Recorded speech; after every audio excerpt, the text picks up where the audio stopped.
Sekarang pertanyaannya, kenapa dia nggak pilih pemain-pemain senior? Iya. Toh misalnya di timnas senior banyak yang nggak main, menit bermainnya sedikit. Hernando Ari Nadeo misalnya, Ricky Kambuaya, Witan gitu loh, Egy bisa dimainkan, Dimas Derajat, Sananta, Ramadan Sananta, Malik Rizaldi, Edo Febriansyah, banyak kalau mau lihat apa yang terjadi di kompetisi Liga 1. Iya, itu Ini kan malah pilih anak-anak. Tanda tanya besar ya, Iya. mengapa seperti itu. Kalau misalnya Bung Padahal dia yang Towel, pilih ya. iya, Bung Towel bisa paling tidak berada dalam pemikirannya Sintayong. Kira-kira apa alasannya Sintayong tidak memainkan yang senior? Iya, makanya saya nggak ngerti. Satu, karena kita ini udah lama, kita ini pengen trofi piala ini. Karena sejak 96 piala ini, kita cuma 6 kali final. 2000, 2002, 2004, 2010, 2016, 2020, kita cuma cicipi final. Hampir-hampir terus. Nah, barrier psikologis ini harus dilampaui oleh timnas kita, oleh sepak bola kita. Acaranya apa? Juara, gitu loh. Nah, tapi kenapa keinginan juara itu tidak diperlihatkan dengan keseriusan mulai dari memilih skuad yang diterjunkan? Jadi kita jangan menyalahkan pemain atau meremehkan pemain U22 ini, tapi memang mereka masih muda. Rataan usianya 20 tahun, 9 bulan gitu loh. Iya. Tapi poinnya adalah kan Sinteyong yang pilih gitu loh. Sekarang ada banyak alasan yang keluar tuh, jadwal, lelah, nggak pengalaman, bla bla bla bla dan sebagainya. Jadi buat saya ini bukan sebuah sebuah progres, sebuah atmosfer yang positif gitu loh buat kita yang berharap sesuatu yang progres.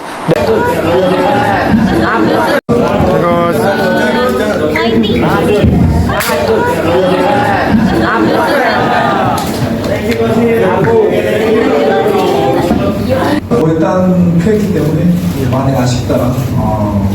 그렇죠. 우리 선수들 진짜 평균 연령 24가 안 되는 우리 어린 선수들이 평생 대표팀으로 상대로 열심히 잘하시니까 어떻게 보면 우리 따르지 않았다.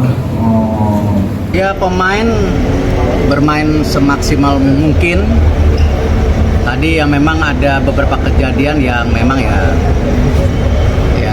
nggak menguntungkan, dapat kartu merah. Beberapa kali ada kesempatan ya ada tiang satu, terus ya memang ya buat pemain muda bagus lah, karena memang selain tahun depan ada SEA Games, ternyata tadi saya cek untuk kualifikasi AFC U23 juga tahun depan ternyata 2025 katanya. Makanya saya lagi ngecek jadwal nih. Jadi ya untuk pengalaman hari ini saya rasa bagus. Buat pemain muda bisa coba kasih yang terbaik, karena memang ya kita mesti coba regenerasi gitu. Ada misi usung balas dendam masih Pak kayak Filipina dari tadi ngulur waktu mulu. Ya enggak, kan kita targetnya mau kembali semifinal. Tapi ya hari ini enggak menguntungkan, ya udah kita harus mencapai. Hari kecoba Mas Sintayong. Ketua Umum PSSI Erick Thohir menyampaikan komentarnya soal kekalahan timnas Indonesia atas Filipina di Piala AFF 2024. Sebagaimana diketahui, timnas Indonesia menderita kekalahan 0-1 atas tim tamu Filipina pada Sabtu, 21 Desember 2024, di Stadion Manahan, Solo. Tampil di hadapan ribuan suporternya sendiri ternyata tak cukup bagi skuad Garuda untuk bisa mencetak 1 gol saja.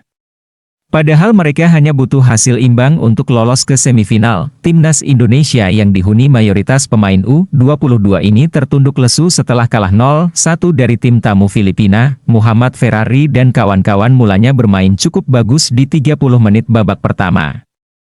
Peristiwa tak terduga kemudian terjadi di menit ke-42, ketika sang kapten Muhammad Ferrari mendapatkan kartu merah. Pelanggaran berupa sikutan itu dianggap fatal oleh wasit sehingga harus dihadiahi kartu merah.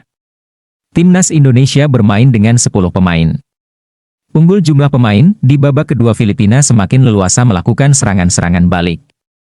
Puncaknya pada menit ke-63 Filipina mendapat hadiah penalti setelah bek timnas Indonesia dianggap melakukan handsball.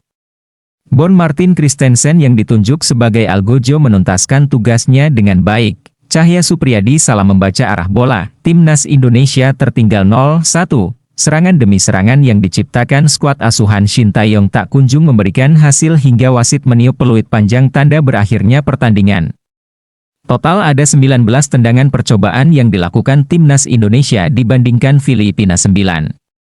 Namun tidak ada satupun yang berbuah gol.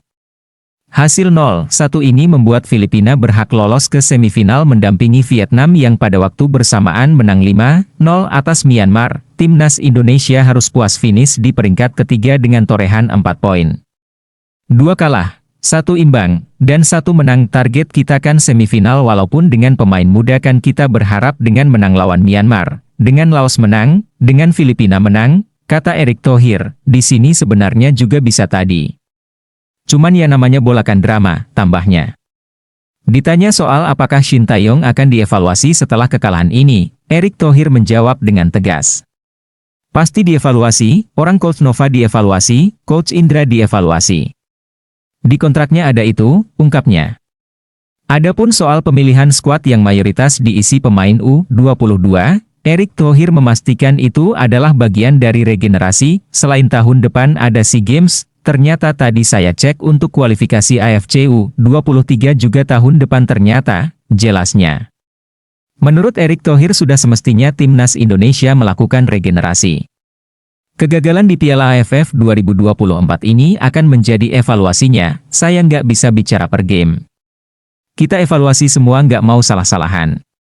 Kesuksesan itu kan karena programnya bagus, pelatihnya bagus, pemainnya bagus, tutupnya gimana, sobat bola? Tulis pendapat kalian di kolom komentar, ya. Jangan lupa like, share, dan subscribe buat update terbaru seputar dunia sepak bola. Sampai jumpa di video selanjutnya.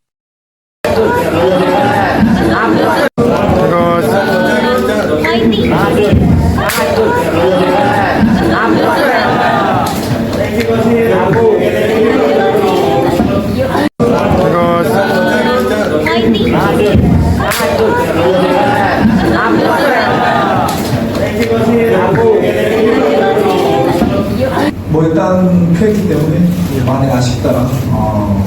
그렇지만 우리 선수들 진짜 평균 연령 24가 안 되는 우리 어린 선수들이 필리핀 생일 대표팀으로 상대로 열심히 잘하시니까 어떻게 보면 우리 따르지 않을까.